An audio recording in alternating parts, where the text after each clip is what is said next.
రాష్ట్రంలోని గిరిజన ప్రాంతాలకు వైద్య సేవలు చేరువ చేసేందుకు ప్రభుత్వం తీసుకుంటున్న చర్యలు సత్ఫలితాలను ఇస్తున్నాయని రాష్ట్ర వైద్య ఆరోగ్య శాఖ మంత్రి వై సత్యకుమార్ యాదవ్ తెలిపారు.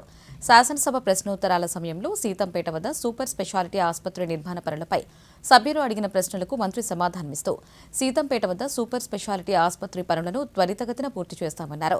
2028 నాటికి వైద్యుల కొరత లేకుండా చేసేందుకు అన్ని చర్యలు తీసుకుంటామన్నారు. సీతంపేటకు 24 మంది వైద్యులను మంజూరు చేస్తే ప్రస్తుతం 21 మంది సేవలు అందిస్తున్నట్లు తెలిపారు.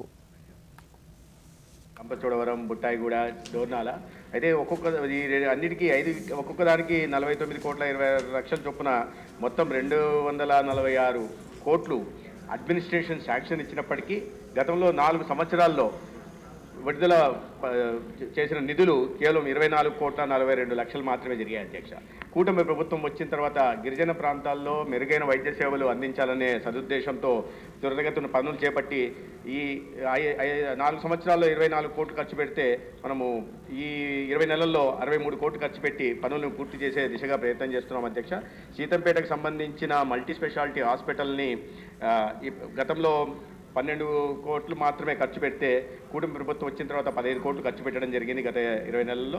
అయితే ఇంకా 11 కోట్లకు సంబంధించిన పనులు